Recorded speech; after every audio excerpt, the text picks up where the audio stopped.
Señor. Mejor es estar un día en tus atrios que 1000 fuera de ellos, Señor. Amén. ¿Cómo están todos?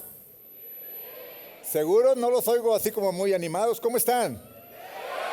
Bien. Muy bien, pues buenas tardes a todos. Todos sean bienvenidos. Estamos felices de recibirlos en casa. Hoy tenemos visita de muchos lugares, de otros países inclusive, y eso nos pone muy felices de que nos acompañen a adorar a nuestro Dios, a exaltarlo por sobre todas las cosas siempre. Y en esta ocasión, en este congreso que organizamos cada año, teníamos muchas ansias porque se llegara el día y finalmente hoy aquí estamos. Muchas gracias al Señor. ¿Por qué no le dan un aplauso a Dios?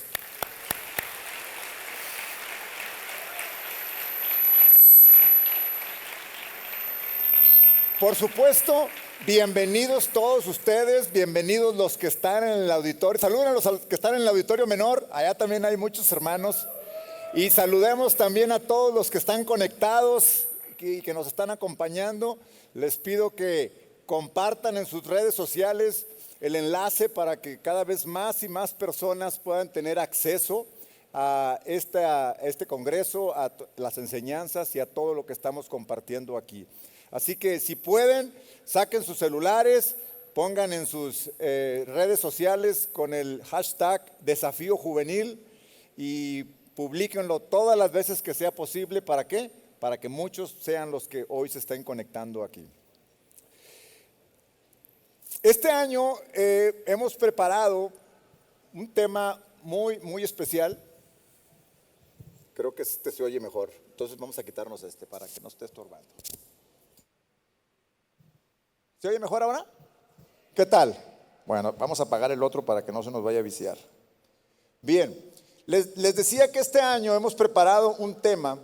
Cuando estábamos orando para que el Señor nos guiara hacia qué tema debíamos incluir en este congreso este año, y el Señor mostró claramente que hay algo que tiene que estar muy firme en todos nosotros, en nuestros corazones. Él es justamente la seguridad que tenemos en Cristo y la seguridad que tenemos en su victoria, en esa victoria que Él ganó en la cruz por nosotros y para nosotros. Y eso es algo que debe estar muy firme en nuestro corazón, y durante todo este congreso vamos a estar, sí, celebrando por supuesto al vencedor que es nuestro Señor Jesucristo, Él como el único y suficiente Salvador para nosotros, el que venció en la cruz. Lo estaremos celebrando su victoria, pero también a lo largo de estos 3 días vamos a estar aprendiendo de su palabra sobre cómo es que nosotros debemos hacer nuestra esa victoria que Él obtuvo, y cómo nosotros nos vemos beneficiados de esa victoria. ¿Para qué? Para vivir todos los días en esta tierra, mientras que estemos aquí, que vivamos justamente en victoria, porque cada día nos enfrentamos una victoria, una batalla diferente. Para poder celebrar al vencedor tal y como Él lo merece, primero es necesario dimensionar lo que significa su victoria. Es necesario que nos quede bastante claro el tipo de guerra que Él ganó, el tipo de victoria que obtuvo, que no fue cualquier victoria. Y esto lo vamos a estar aprendiendo en estos 3 días. Por eso que vamos a estar hablando de victorias, vamos a estar hablando de guerras inclusive. Ustedes pueden ver cómo este auditorio y toda nuestra campaña en redes sociales estuvo muy enfocado en elementos de guerra como escudos, espadas, yelmos, incluso carros, caballos, todos estos elementos que tienen que ver con la guerra y que las podemos ver en todas las guerras que el pueblo de Israel tuvo cuando vemos el Antiguo Testamento, y cuando luego venimos al Nuevo Testamento y aprendemos que justamente la vida del cristiano es de guerreros, es de estar constantemente levantándonos. Por supuesto, todas estas guerras en el sentido espiritual. A nadie le gustan las guerras. Si hiciéramos una encuesta, saliéramos a preguntarle a la gente qué opina de las guerras, pues muchos hablarían que no son buenas las guerras y que es preferible estar en paz. ¿Están de acuerdo conmigo? La paz es mucho mejor. Sin embargo, hay guerras que no podemos evitar. Hay guerras que tenemos que enfrentar. Hay batallas que no son opcionales. Hay batallas en las cuales nos enfrentamos todos los días y debemos enfrentarlas tal y como son, batallas, guerras, y para eso tenemos que estar preparados. ¿Cuáles son esas guerras? ¿Cuáles son esas guerras que debemos enfrentar todos los días? Pues en estos 3 días estaremos identificando cuáles son esas guerras. Aprenderemos cómo es que debemos enfrentarlas, cada una de esas guerras. En 3 días de este congreso vamos a aprender de nuestro Maestro, Jesucristo. No hay ningún ejemplo más grande en ningún lugar del cual podamos aprender acerca de ser vencedores. Él es nuestro máximo ejemplo, de Él es del que aprendemos. Hoy todo ha sido preparado para que su palabra nos ministre. Todo ha sido preparado para que desde que estamos en la alabanza, desde que estamos en la adoración, hasta que estamos siendo expuestos a la palabra de Dios, para que aprendamos del Maestro, que aprendamos de cómo es que tenemos que enfrentar cada una de estas guerras, cada una de estas batallas, y lo más importante, cómo salir vencedores, justo como Él salió vencedor. Jesús ganó esa guerra por nosotros. Su victoria trascendió en el tiempo y trascendió en el espacio. Su victoria ha trascendido hasta la eternidad. Y justamente ese es el título que le he puesto a esta enseñanza. Una victoria que trasciende a la eternidad. Porque eso fue justamente lo que obtuvo nuestro Señor Jesucristo en esa victoria. Eternidad para nosotros. Eternidad en su gloria, eternidad en su presencia. Cuando nosotros tenemos claro y tenemos esa convicción de que justamente cuando Él en esta cruz venció, lo que nos dio a nosotros fue justamente nuestra salvación. La victoria de Jesús se consumó en la cruz, pero su guerra no inició en la cruz. No inició en la cruz. De hecho, desde que el Señor nació, empezaron los intentos por acabar con Él, siendo apenas un bebé. ¿Se imaginan el miedo que le tienen las tinieblas a nuestro Señor Jesucristo? Que aún siendo un bebé recién nacido, le temían. Sabían el tipo de guerrero que estaba naciendo. Sabían el tipo de héroe que tendríamos nosotros en ese tiempo. Y entonces Herodes el Grande intentó acabar con él. Intentó impedir que cumpliera su propósito. Intentó acabar con aquella misión que él tenía, con aquel propósito que era venir y no solamente nacer, sino que vivir para enseñarnos justamente cómo es que se tiene que vivir mientras que estamos en esta tierra. Y no solamente eso, sino ir más allá y llegar hasta aquella cruz en donde tendría que pagar por algo que Él no cometió, sino que tendría que pagar por todas nuestras culpas y por todos nuestros pecados. Entonces, desde el principio las mismas tinieblas temblaban sabiendo que este era un gran guerrero. También, llenos de ira, quisieron aventarlo desde un monte cuando Jesús declaró que Él era al que se refería Isaías cuando profetizó: el Espíritu del Señor está sobre mí.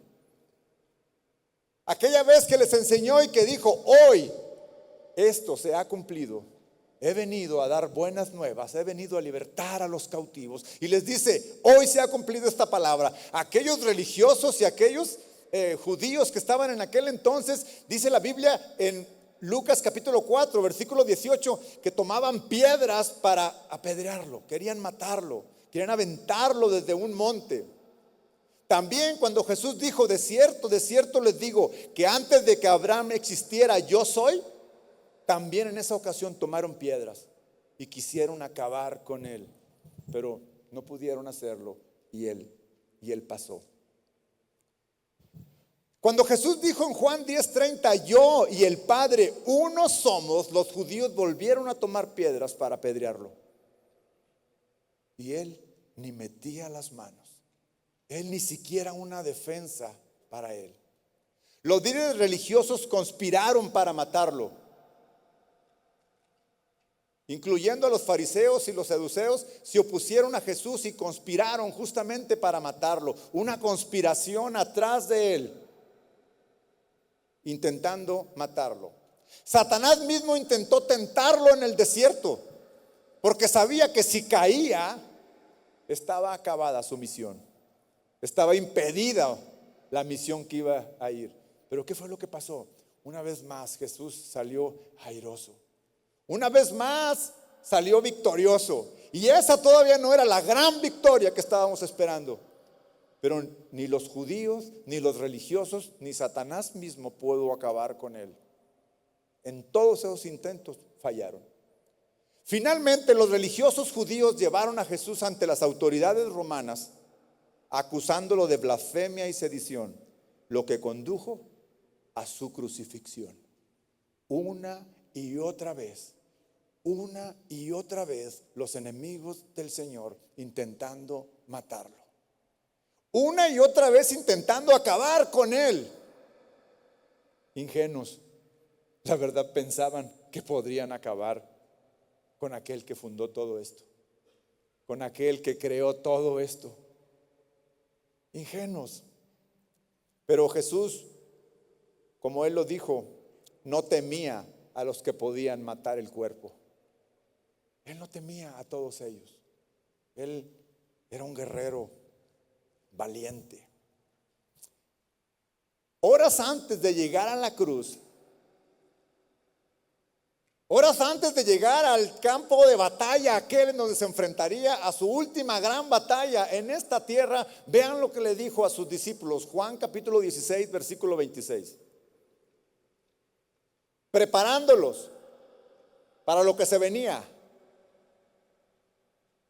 les dice en el versículo 28: salí del Padre y he venido al mundo. De nuevo, dejo el mundo y voy al Padre. Nada había que estuviera fuera de su control. Él sabía cuándo, él sabía cómo, y él sabía el tipo de victoria al que se iba a enfrentar. Y les está anunciando a sus discípulos: salí del Padre, sé quién soy, sé de dónde vengo. Salí del Padre y he venido al mundo. De nuevo dejo el mundo y voy al Padre. Sus discípulos le dijeron: ahora hablas claramente y no usas lenguaje figurado. Ahora entendemos que tú sabes todas las cosas y no necesitas que nadie te pregunte. Por esto creemos que tú viniste de Dios. Miren, aunque los discípulos aseguraban entender todo lo que Jesús estaba declarándoles, en realidad no tenían ni siquiera una idea de lo que estaba próximo a suceder. Estaban a 1 hora de la crucifixión. Horas. Era lo que se venía. El Señor ya sabía y estaba preparando aquella batalla y aquella guerra, y les estaba preparando a sus discípulos. Pero no tenían ni idea de lo que estaba próximo a suceder. De hecho, en el versículo 31, vean la pregunta que Jesús les hace. Jesús les respondió: ¿ahora creen? ¿De verdad ahora sí lo creen? ¿De verdad saben lo que les estoy diciendo que viene? Los discípulos realmente no sabían cómo es que Jesús regresaría al Padre. No se imaginaban la batalla que estaba por venir delante. No se imaginaban el tipo de sufrimiento al que sería sometido Jesús.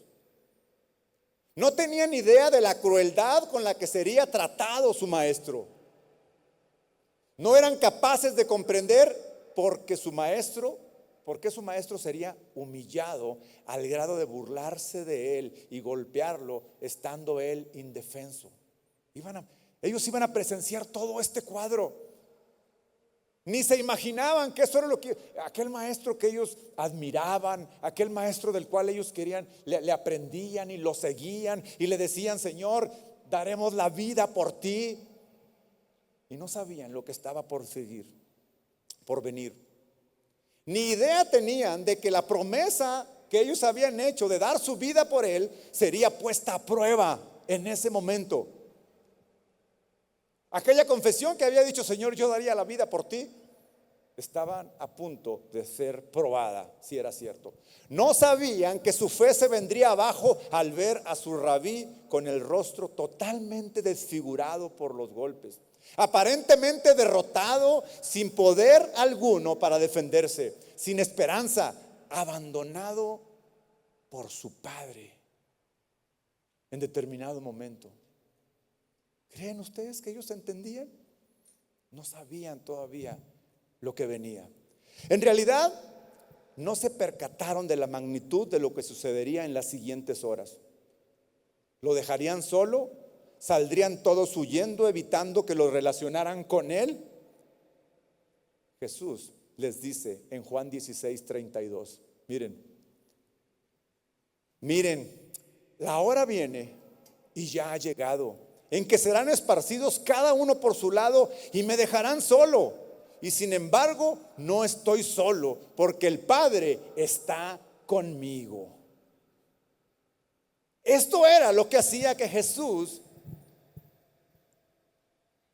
fuera tan poderoso, tan grande, el que Él y el Padre eran uno. Y nunca dudó de su misión.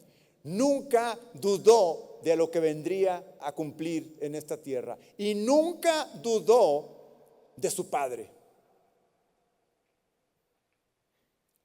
Pero realmente todo esto era un plan perfecto de Dios.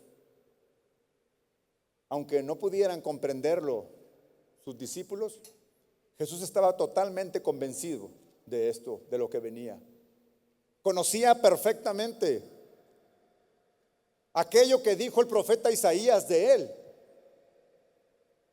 En el capítulo 53 del profeta Isaías, cuando dice: ¿quién ha creído a nuestro anuncio y sobre quién se ha manifestado el brazo de Jehová?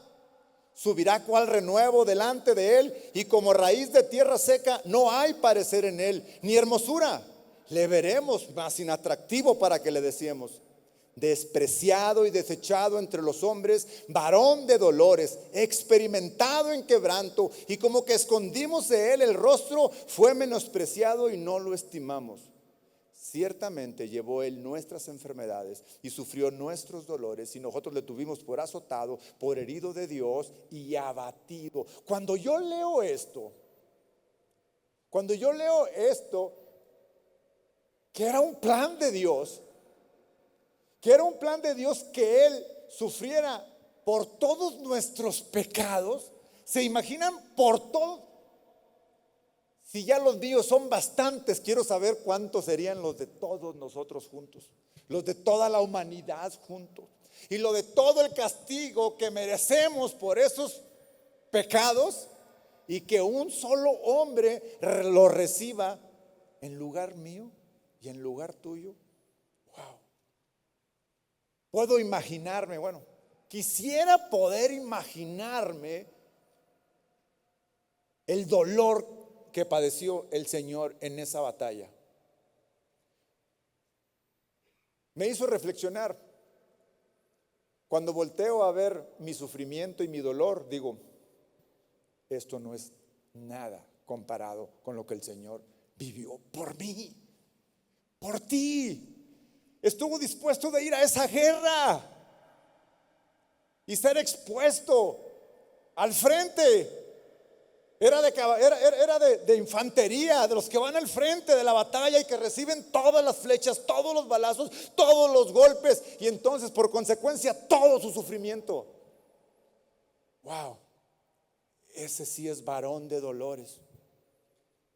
Lo tuvimos azotado. Y luego dice: herido de Dios. ¿Sabes lo que significa ser herido de Dios? ¿Sabes qué significa? Que toda la ira acumulada de Dios por el pecado de todos nosotros sea descargada sobre un solo hombre. ¿Te puedes imaginar?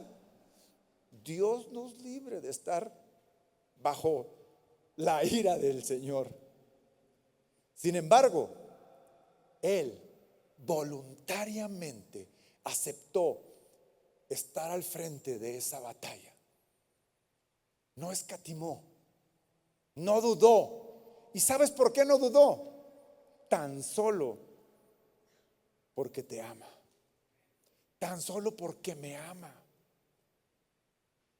Necesitamos todos realmente meditar mucho más en esto que el Señor hizo por nosotros. Porque cuando vemos su sufrimiento, cuando vemos su dolor, cuando vemos la batalla que Él estuvo enfrentando, las nuestras son nada. Las nuestras son risa, juguetes, son nada comparado contra lo que Él sufrió. Versículo 4 dice: ciertamente llevó Él nuestras enfermedades y sufrió nuestros dolores, y nosotros le tuvimos por azotado, por herido de Dios. Mas Él herido fue por nuestras rebeliones, molido por nuestros pecados, y el castigo de nuestra paz fue sobre Él, y por su llaga fuimos nosotros curados. Todos nosotros nos descarriamos como ovejas. ¿Cuántas veces nos hemos descarriado como ovejas nosotros? ¿Cuántas veces? Aún ya conociendo, aún ya sabiendo que el Señor pagó por nosotros, justo pagó por todas las veces que nos descarriamos. Sería como para pensar y decir: Señor, ya pagaste, ya no debería de descarriarme nunca más, porque ya pagaste, porque ya me redimiste, porque ya me salvaste. Sin embargo, ¿qué pasa? ¿Cómo es que siendo ya salvos, cómo es que siendo ya cristianos podamos volver a descarriarnos? Pues sí, ¿pasa o no pasa? Claro, solamente unos dos ahí que están de acuerdo conmigo. Pero sí pasa. Esas son justamente las guerras en las cuales tenemos que enfrentar todos los días. ¿Cómo evitar descarriarnos?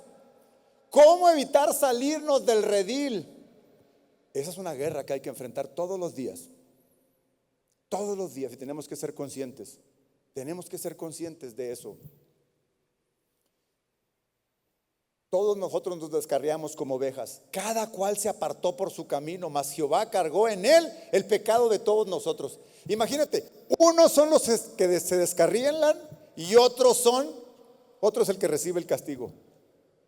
Todos nos descarriamos, uno recibe el castigo. Angustiado él y afligido, no abrió su boca. Como cordero fue llevado al matadero, y como oveja delante de sus trasquiladores, enmudeció y no abrió su boca. Por cárcel y por juicio fue quitado, y su generación, ¿quién la contará? Porque fue cortado de la tierra de los vivientes, y por la rebelión de mi pueblo fue herido. Volviendo a la escena del Señor con sus discípulos, avisándoles de la terrible guerra que iba a estar enfrentando, batalla que estaría enfrentando en la cruz. Yo puedo imaginarme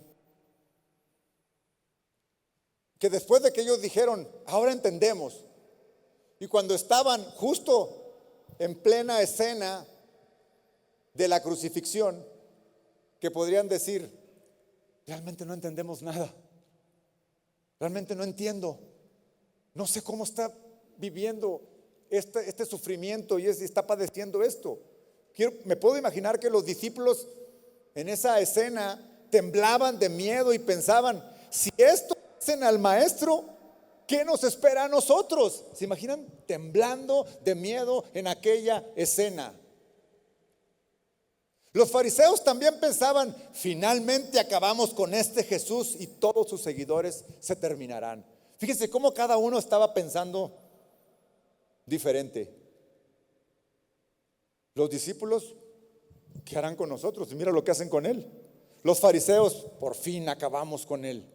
Sus seguidores se acabarán. Satanás creía que estaba ganando la batalla. Me imagino a Satanás riéndose quizás de Jesús, pensando que la batalla se estaba inclinando a su favor, acabando con él, débil, su rostro desfigurado, todo latigueado, clamando, y él en todas las tinieblas pensando, estamos ganando la batalla. La escena estaba muy lejos de lo que pareciera una victoria para Jesús. Por el contrario, Jesús se veía débil, abandonado y derrotado, pero en realidad se estaba consumando la victoria más grande del cristianismo, una victoria que trascendería hacia la eternidad. Juan capítulo 19, versículo 28. Después de haber llevado Jesús mismo su propia cruz, por ahí en el camino le ayudaron, después de lastimarlo, burlarse, está finalmente en la cruz. Versículo 28 de Juan 19. Después de esto, sabiendo Jesús que todo ya se había consumado, o sea, ya había sufrido todo lo que tenía que sufrir, ya había pagado todo lo que tenía que pagar, para que se cumpliera la escritura, dijo: tengo sed. Había allí una vasija llena de vinagre. Colocaron pues una esponja empapada de vinagre en una rama de hisopo y se la acercaron a la boca. Entonces Jesús, cuando hubo tomado el vinagre, dijo, escuchen lo que dijo, porque aquí está la victoria del Señor. Consumado es. E inclinando la cabeza, entregó el espíritu. Consumado es. ¿Sabes lo que significa consumado es? ¿Tienes una idea mínima de lo que significa consumado es? Si supieras lo que significa consumado es, estuvieras gritando de alegría. No tienes ni idea de lo que significa consumado es. Consumado es, significa la victoria más grande que como nosotros, como cristianos, obtuvo el Señor para nosotros. Consumado es, significa pagado está. Ya todos tus pecados fueron pagados. Significa has sido redimido. Apláudele fuerte al Señor.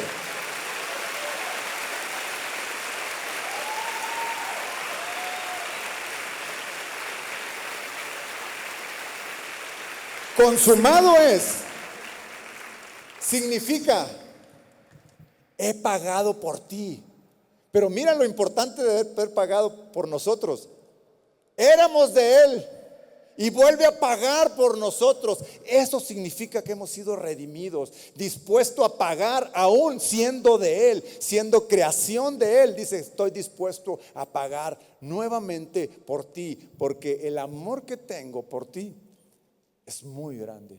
El amor que Dios tiene por nosotros es tan grande, a tal manera que está dispuesto Dios mismo de venir a esta tierra, dejar su trono, padecer todo lo que esta tierra puede oprimirnos y entonces pagar. Misión cumplida, salvación efectuada, deuda pagada, redimido eres. Eso significa.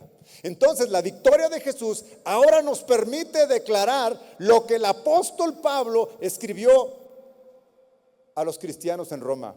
Romanos capítulo 8, 31. Vean lo que significó o lo que significa para nosotros el que Jesús haya consumado esta gran salvación para nosotros. Romanos 8, 31. ¿Qué pues diremos a esto? Si Dios es por nosotros, ¿quién contra nosotros? El que no escatimó ni a su propio Hijo, sino que lo entregó por todos nosotros, ¿cómo no nos dará también con Él todas las cosas? ¿Quién acusará a los escogidos de Dios? Dios es el que justifica. ¿Quién es el que condenará? Cristo es el que murió, más aún el que también resucitó, el que además está a la diestra de Dios, el que también intercede por nosotros. ¿Quién nos separará del amor de Cristo? ¿Tribulación? ¿O angustia? ¿O persecución? ¿O hambre? ¿O desnudez? ¿O peligro? ¿O espada?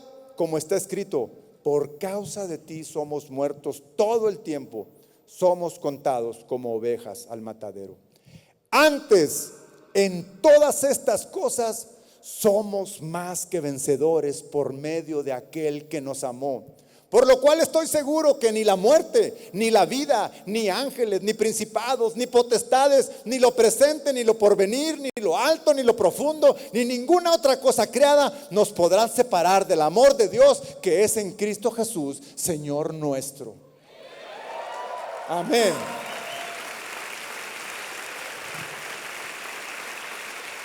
Más que vencedores.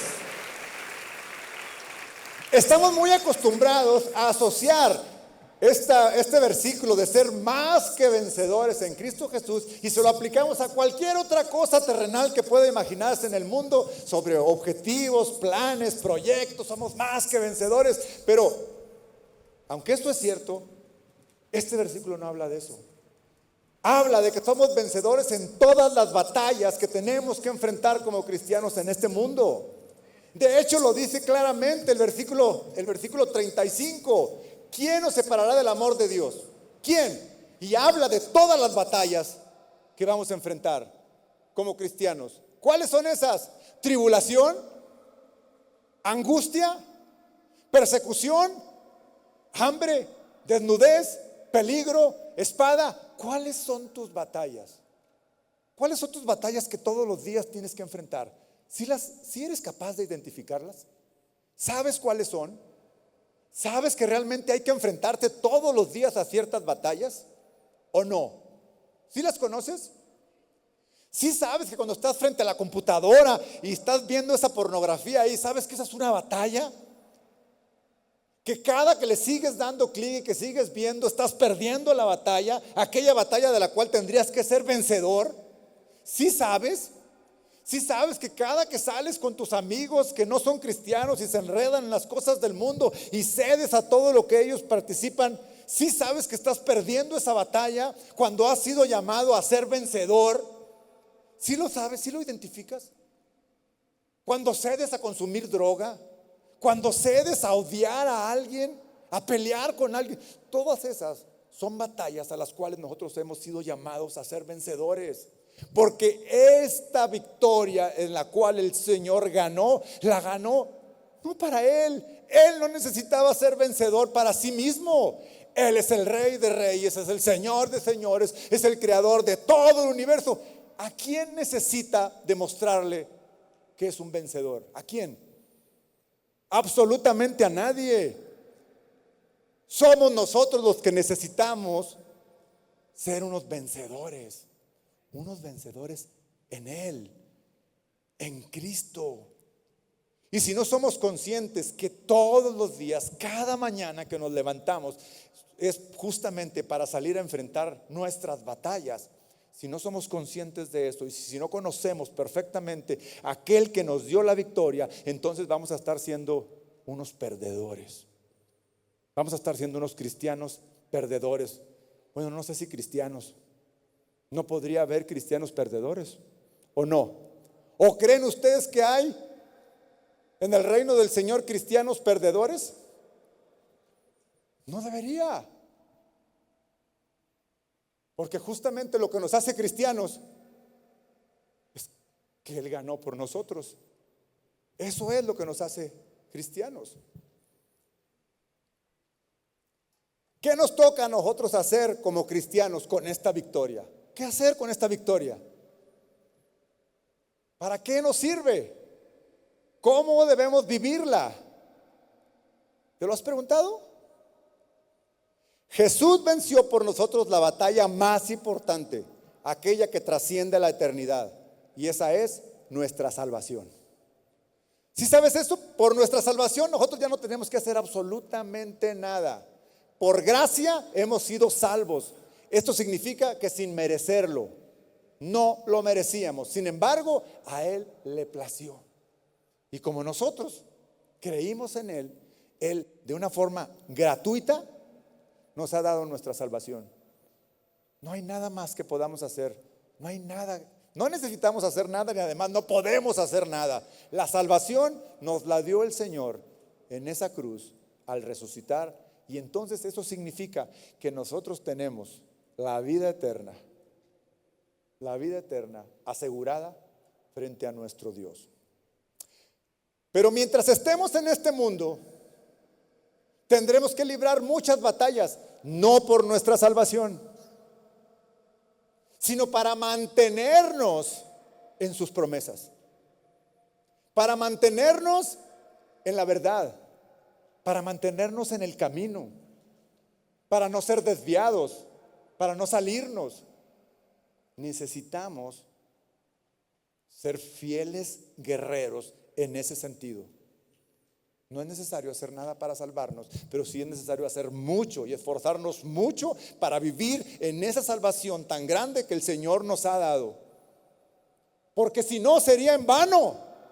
No tendría ningún sentido ser cristianos y vivir en el mundo como todo el mundo, como aquellos que no creen en Jesús, que no siguen a Jesús y que no les importa Jesús. ¿Cómo un cristiano podría vivir así? No es posible. No sería un cristiano. Es más, yo dudaría que alguien fuera cristiano y que no sepa, o que se diga cristiano y no sepa que tiene que pelear todos los días una guerra y una batalla. Todo cristiano sabe que tiene que enfrentar batallas todos los días. Todos los días hay que salir a enfrentarnos. Volviendo al texto de Juan 16, vean lo que dice el versículo 33. O sea, estamos leyendo lo mismo. Palabras del Señor. En Juan 16, 33 encontramos que Jesús dijo: estas cosas les he hablado para que en mí tengan paz. En el mundo tienen tribulación, pero confíen, yo he vencido al mundo. Confíen, yo he vencido al mundo, dice. ¿Qué está haciendo el Señor? Una advertencia. Yo regreso al Padre. Vine del cielo, estuve aquí, pero es hora de regresar. ¿Pero qué creen? ¿Ustedes se van a quedar? Sí, voy a pagar por su salvación para que el día que ya no estén en esta tierra, estén en la casa de mi Padre, en donde hay muchas moradas para cada uno de ustedes. Pero mientras, ¿qué creen? En el mundo tendrán aflicción. ¿De quién son esas palabras? De Jesús. En el mundo tendrán pruebas. En el mundo tendrán tentaciones. En el mundo tendrán enemigos. En el mundo. Pero confíen, yo he vencido al mundo. ¿Qué relación tiene entonces que el que ha vencido al mundo sea Él y no nosotros? La relación que tiene esto es que Él ahora vive en nosotros, que Él está en nosotros. Y si Él vive en nosotros, ahora estamos capacitados. ¿Para qué? Para tener paz. ¿Paz por qué? Él ya venció. Para confiar. ¿Confiar en qué? Él ya venció. ¿Qué es lo que tengo que hacer? ¿Cómo es que tengo que vivir ahora yo esta fe? Estas palabras de Jesús, el mismo apóstol Juan las transcribe en la primera carta que él escribe de la siguiente forma. Es nuestro versículo clave, el versículo lema de este congreso. Porque todo lo que es nacido de Dios vence al mundo. Primera frase. Todo lo que es nacido de Dios vence al mundo. Y esta es la victoria que ha vencido al mundo, nuestra fe. ¿Y quién es el que vence al mundo? Sino el que cree que Jesús es el Hijo de Dios. Chicos, la clave de nuestra victoria está en nuestra fe. Está en lo que creemos. El tema es, ¿conocemos bien en lo que creemos? ¿Nos queda bien claro en lo que estamos creyendo? ¿Conocemos perfectamente aquel en el cual hemos depositado nuestra fe? ¿Sabemos perfectamente lo que hizo, el nivel de guerra que se enfrentó y que tuvo una victoria que trasciende a la eternidad? Ahí está la clave, porque muchos cristianos viven derrotados justamente porque no tienen claro lo que es su fe. Esa fe que hay que vivirla, esa fe que hay que mostrarla, esa fe por la cual hay que pelear, hay que defenderla, porque de repente ser cristiano es como moda y hasta los artistas andan declarando, ay no, pues es que ahora soy cristiano. ¿Y sabes lo que es ser cristiano? ¿Conoces perfectamente tu fe? Ese es un reto para nosotros, chicos. Siempre que venimos a este congreso, que por eso le hemos titulado Desafío Juvenil, porque queremos que cada vez que alguien se pare aquí al frente a exponer la palabra de Dios, sea todo un desafío para ustedes. Que cada palabra, que cada reto, que todo lo que salga de aquí de parte de Dios para todos nosotros sea realmente un desafío y que salgamos diciendo, wow, creo que necesito afianzarme más en mi fe. De lo contrario, no tenía ningún sentido este congreso. Sería simplemente diversión, sería simplemente venir a conocer chicos, chicas, a ver nuevamente a mis amigos que vi el año pasado y la pasamos muy padre y nos vamos. No, esto tiene que ser un desafío. Tiene que ser un desafío a cambiar. Tiene que ser un desafío a dejar aquello que me aparta de Dios. Tiene que ser un desafío a decir no a la pornografía, a decir no a las drogas. Tiene que ser un desafío a perdonar. Tiene que ser un desafío a honrar a mis padres. Bueno, si no son batallas de todos los días esas, ¿qué son? Y esa es la victoria que necesitamos. Porque todo lo que es nacido de Dios vence al mundo. Y esta es la victoria que ha vencido al mundo, nuestra fe. ¿Y quién es el que vence al mundo? Sino el que cree que Jesús es el Hijo de Dios. Mientras que estemos en este mundo, entonces tenemos que estar dispuestos a esta pelea. ¿Qué hacemos con esta victoria? ¿Cómo vivirla? El pueblo de Israel, desde sus inicios hasta los tiempos actuales, ha estado en constantes guerras. Es más, la guerra es como parte de su cultura. La aceptan y están dispuestos a pelearla. Nosotros los cristianos, como pueblo espiritual de Dios, estamos exactamente igual. Desde que la gracia salvadora de Jesucristo nos alcanzó, entramos en constantes guerras. ¿Por qué los cristianos estamos en constante guerra contra el mundo? ¿Te has preguntado esto? ¿Por qué? Porque no pertenecemos a este mundo. Por esa sencilla razón. El mundo está en contra nuestra porque estamos invadiéndolo. Porque este no es nuestro mundo, no pertenecemos a este mundo. Porque esta tierra a la cual no pertenecemos nos quiere hacer cambiar de parecer en cuanto al Dios al que servimos. Porque este lugar en el que habitamos temporalmente no soporta que nos resistamos a seguir su corriente. ¿Están de acuerdo con eso? ¿Y qué hacemos? ¿Seguimos la corriente o nos oponemos? Pero si nos oponemos, están duros los golpes. Si la seguimos es fácil, la corriente, pues nos dejamos llevar por la corriente y nadamos de muertito. Nos lleva. Pero cuando andamos nadando de muertito, de repente ya andamos metidos en cada cosa. Necesitamos nadar en contra de la corriente. Por eso es que los cristianos estamos en guerra constante, porque no pertenecemos a este mundo. Y nos debe de quedar claro, Este mundo no es nuestro hogar. Esa fue la victoria que obtuvo el Señor, aquella que trasciende a la eternidad. Este mundo no es nuestro hogar. El que dice ser cristiano y no es consciente de que vive en una guerra, está perdido. Dudaría que fuera cristiano. Como cristianos estamos en guerra constante contra el pecado, contra la cultura de este mundo, contra nuestras propias pasiones, en ocasiones hasta contra nuestros pensamientos. ¿Alguno de ustedes ha estado en guerra con sus pensamientos? Yo sí, completamente. Y me doy cuenta perfectamente cuando los pensamientos están bombardeándome. En ocasiones he sentido que esos pensamientos son como una jauría de perros que me está tragando. ¿Qué hacer ante una guerra como esa?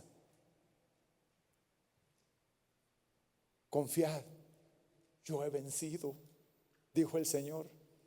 Confiad, yo he vencido al mundo.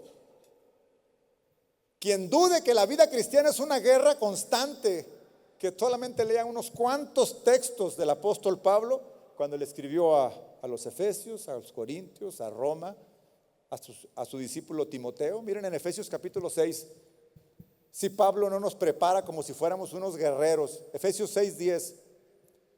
Por lo demás, fortalezcanse en el Señor y en el poder de su fuerza. Vístanse de toda la armadura de Dios. ¿Qué les parece esto? Nos está invitando a vestirnos como guerreros. En el versículo 12 dice: porque nuestra lucha no es contra sangre ni carne. Lucha, guerra. En el versículo 13: por esta causa tomen toda la armadura de Dios. Versículo 14: ceñidos con el cinturón de la verdad. El 16: ármense con el escudo de la fe. El 17: tomen el casco de la salvación y la espada del Espíritu. ¿Será una invitación de Pablo a ser unos guerreros? Después se lo escribió a los Corintios en el versículo 4 de segunda carta, capítulo 10. Porque las armas de nuestra milicia no son carnales. Las armas de nuestra guerra, donde militamos. A los romanos en el capítulo 13: vistámonos con las armaduras de la luz.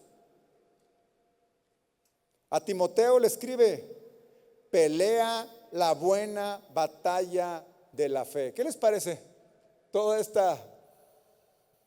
estos mensajes del apóstol Pablo a los cristianos? Batallas, guerras, victorias. La Biblia nos enseña cómo es que podemos librar todas estas batallas. La Biblia registra muchas batallas que sostuvo el pueblo de Dios. En cada una de estas batallas hay enseñanzas para nosotros. Todo cristiano sabe que el trayecto del pueblo de Israel desde su liberación de Egipto hasta la entrada a la tierra prometida es un paralelismo de la vida cristiana. ¿Sí están conmigo? Cuando el Señor saca a su pueblo de la esclavitud para llevarlo a la tierra prometida, todo ese trayecto es un paralelismo de la vida cristiana. Esclavitud, Egipto, pecado. Tierra prometida, una tierra prometida en la eternidad para nosotros. Pero en ese trayecto hubo muchas guerras. Y en ese trayecto podemos encontrar diferentes estrategias que el pueblo usó, que Dios le dictó para vencer, para salir vencedores.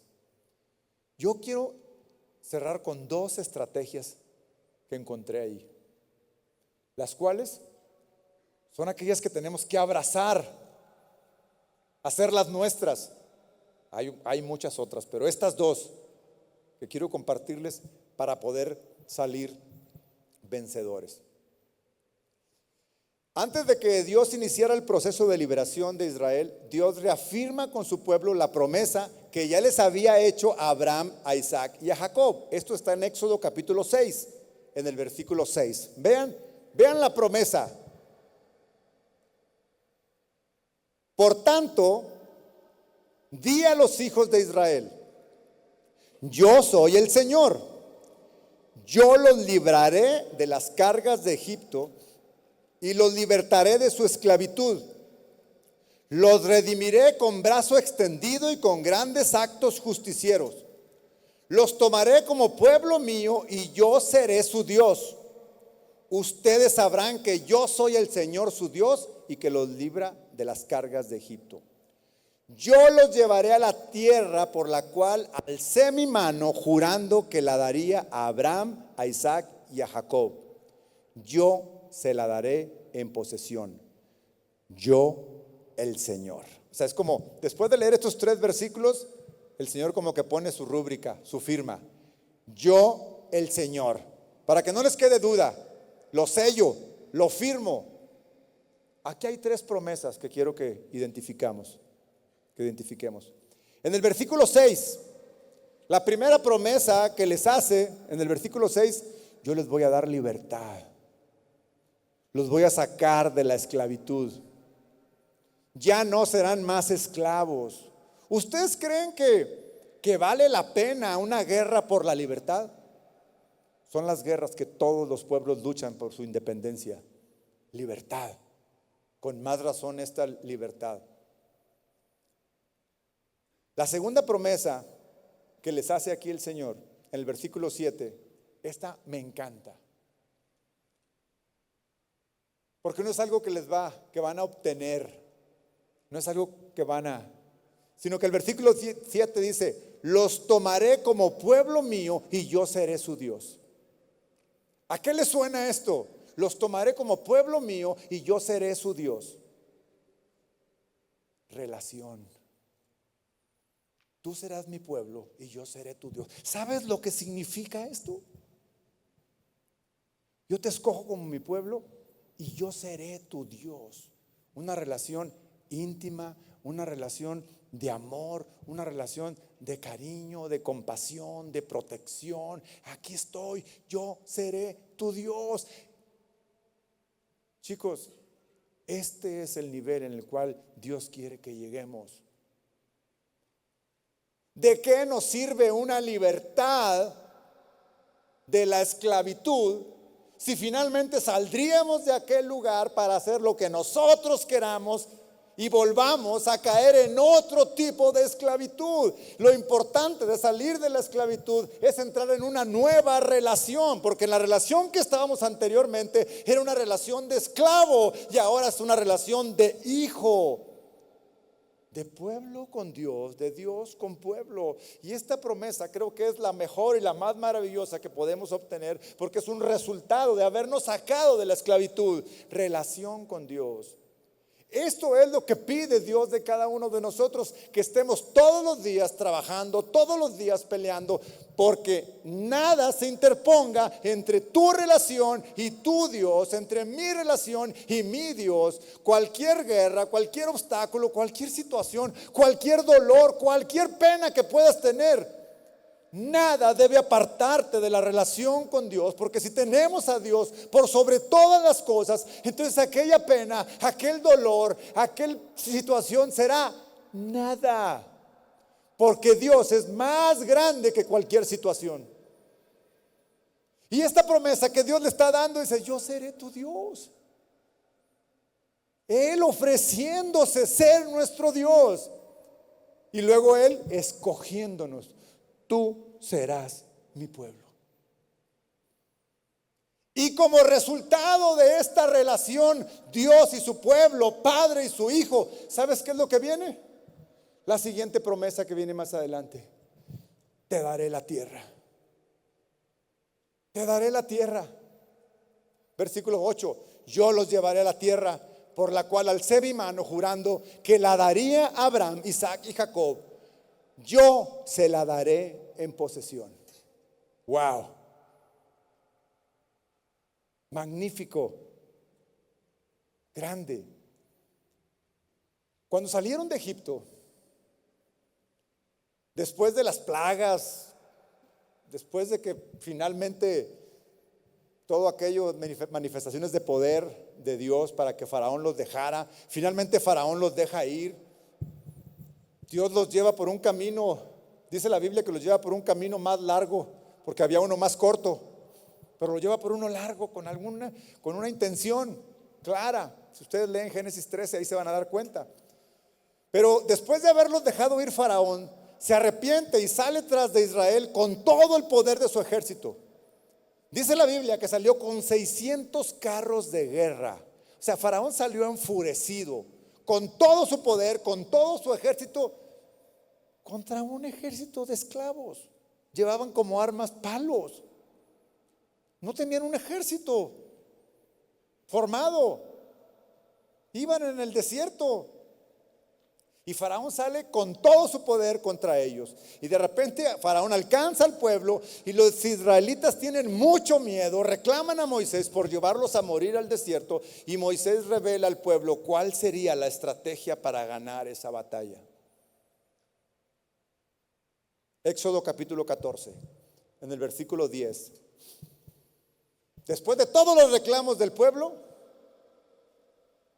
pero Moisés dijo al pueblo: no teman, estén firmes y vean la salvación que el Señor hará hoy por ustedes.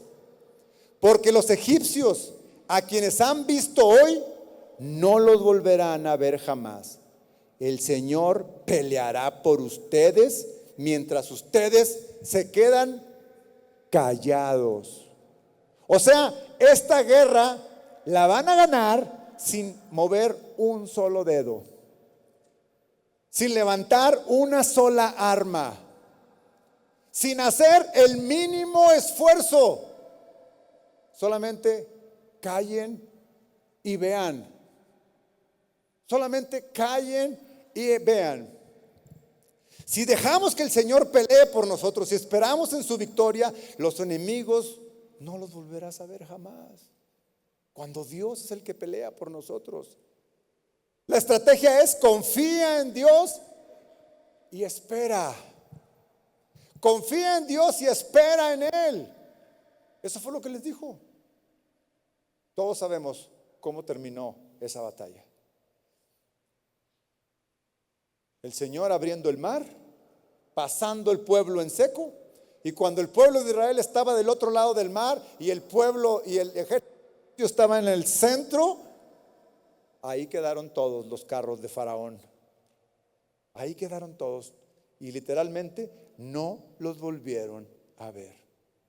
Chicos, esas batallas que enfrentamos todos los días, una forma de enfrentarlos es confiar y esperar. No hagas nada. No tomes decisiones apresuradas. No te muevas, solamente dobla tus rodillas. Solamente híncate ahí en la privacidad de tu recámara, y esa lucha y esa pelea fuerte que tienes, ahí lo que tienes que hacer es confiar y esperar. El Señor peleará tu batalla. El Señor te dará la victoria. Muchas veces nos desesperamos y empezamos a actuar, a hacer, a tomar decisiones que luego son errores, y entonces las consecuencias son mayores. Necesitamos aprender a confiar. Necesitamos aprender a descansar. Necesitamos aprender a ver la obra de Dios. Hace algunos días mi hijo estaba orando por mí.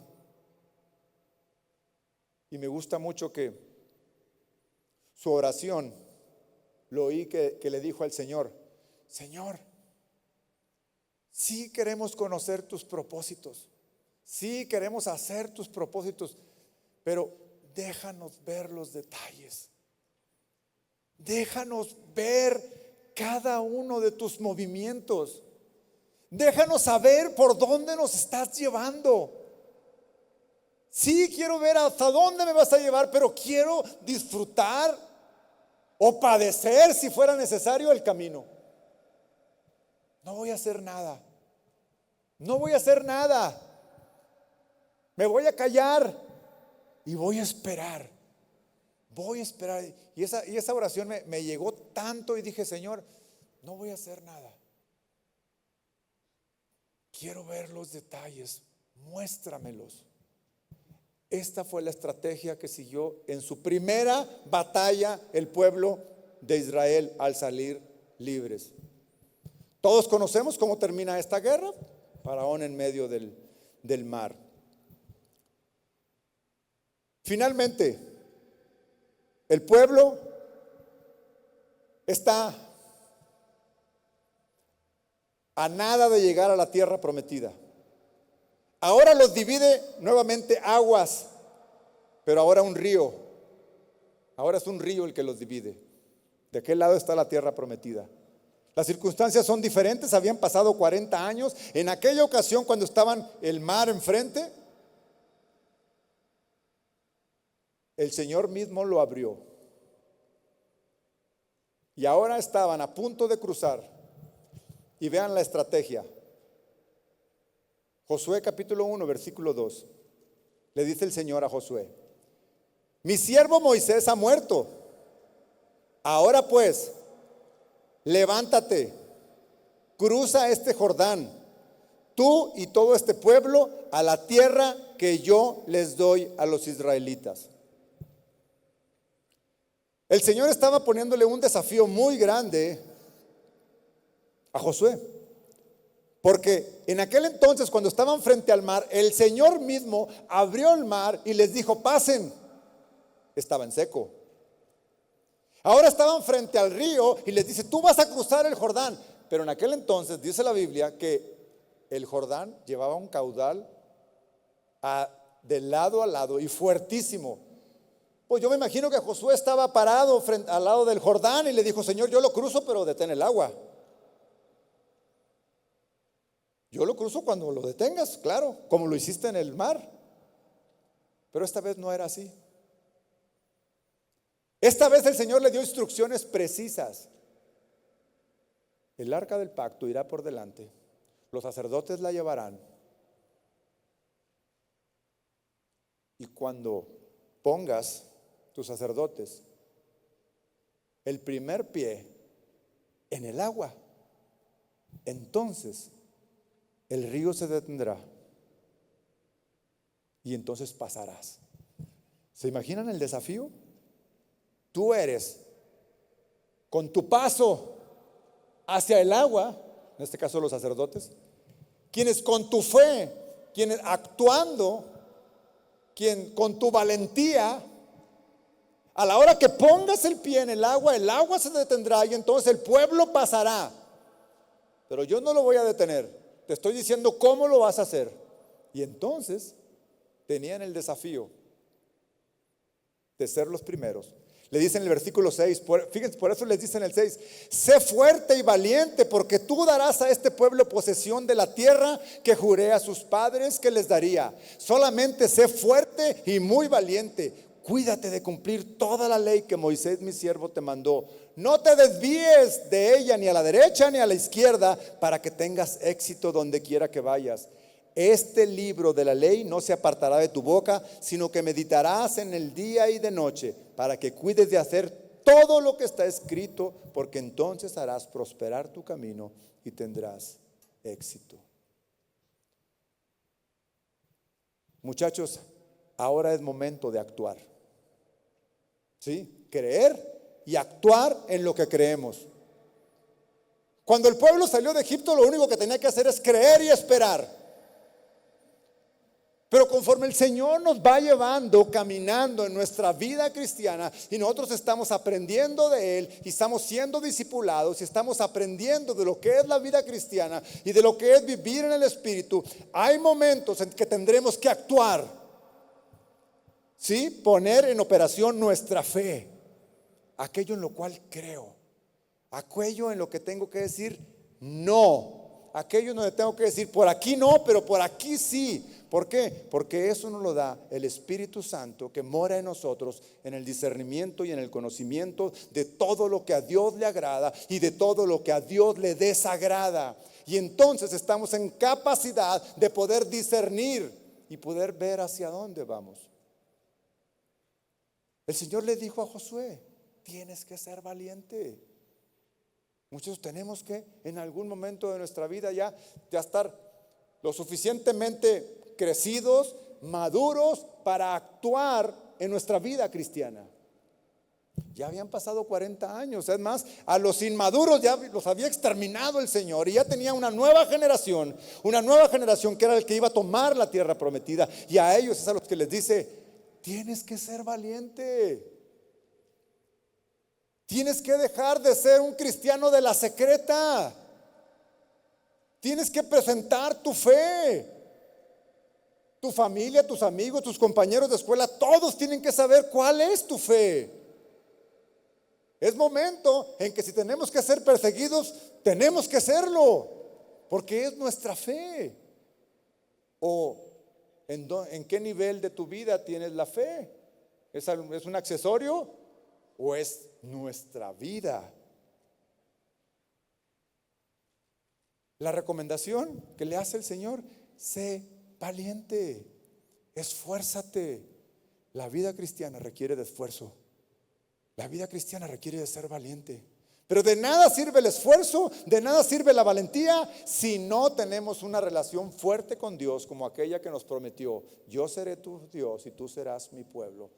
Porque esa valentía, esa fuerza, o toma fuerza justamente en nuestra relación con Dios. 2 estrategias para vivir victoriosos en la batalla. Cree en Dios, confía en Dios y espera en Él. Cree en Dios, confía en Dios y sé valiente. Sé valiente, confía, da ese paso. Yo sé que hoy, en este momento, aquí, hay personas que tienen batallas bastante fuertes, porque todos las tenemos. Luchas con las que tienes años trabajando, intentando vencer aquello. Hoy es el momento de que actúes valientemente. Hoy es el momento de que digas: Señor, te lo entrego, no quiero más esto, pero no puedo si no eres tú en mí.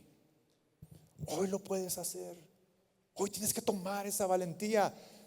Solamente ten esto en mente: aquel que fue a la cruz, aquel que estuvo dispuesto a padecer, a sufrir, a entregar hasta la última gota de su sangre, lo hizo para que tú fueras victorioso. Él no necesitaba ser victorioso. Era Rey de reyes, Señor de señores. Pero nosotros necesitamos esa victoria. Y entonces piensa: lo hizo por ti y lo hizo por mí. Cierra tus ojos. Quiero terminar con una oración. Y por favor, todos cierren sus ojos, pero todos respeten a los demás. Si alguien no está interesado en esto, yo le pido que lo cierre por respeto a los demás. Le pido por favor. Porque hay quien sí quiere hacer esto seriamente. Hay quien sí desea de todo corazón dar ese paso de valentía. Hay quien sí está dispuesto a dar ese paso. Así que por favor, cierra tus ojos y está tú ahí en la intimidad, ahí tú solo con Dios. Porque esta es una oportunidad que Dios te está dando, es una oportunidad que Dios nos da a todos en absoluto. Una oportunidad de retomar nuestra fe si es que la has abandonado. O de tomar en serio nuestra fe si es que no la has tomado tan en serio como debería de ser. Hoy estás aquí. Por alguna razón Dios ha permitido que estés aquí, una razón que Él sabe perfectamente y que probablemente tú también lo sepas. Porque hay algo que tienes que entregarle.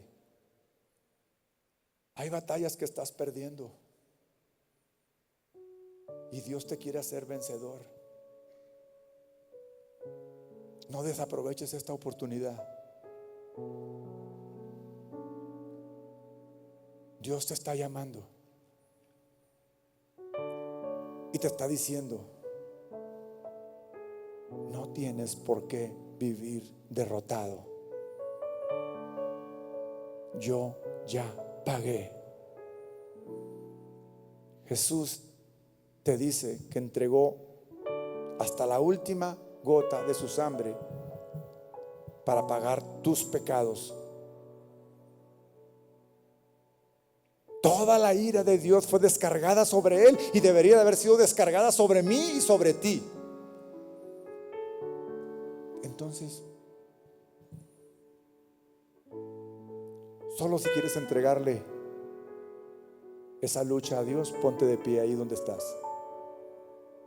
Solo el que lo quiera hacer. No tienen que levantarse todos. No es un llamado a todos. Es un llamado a aquel que verdaderamente está entregándole algo a Dios. No tienen que levantarse todos. Si tú ves a tu vecino que se levanta, no te levantes porque él se levantó. Ignóralo, es más. Porque quiero ver realmente a aquellos que quieren entregarle esa batalla que están peleando y que piensan que están perdiendo. Jesús ganó por ti. Jesús ganó por ti en la cruz. Esa victoria es para nosotros. No hay nada que en este mundo nos pueda derrotar porque Jesús ganó por nosotros. Este mundo nos quiere aplastar, nos quiere derrotar, pero confiad, dice: yo he vencido al mundo. ¿Quién es el que vence al mundo si todo aquel que cree que Jesucristo es el Hijo de Dios? Si tú crees que Jesucristo es el Hijo de Dios, levanta tus manos y recibe su victoria. Dile: te la entrego, Señor. He peleado en mis fuerzas cuando debería de esperar a que tú pelees por mí. O dile: Señor, aquí estoy, he actuado mal. Quiero ser valiente y actuar bien. Finalmente dile: perdóname por dudar. Dile: perdóname por dudar.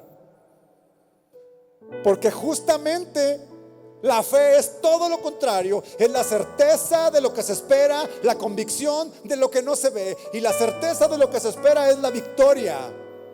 La convicción de lo que no puedes ver es la convicción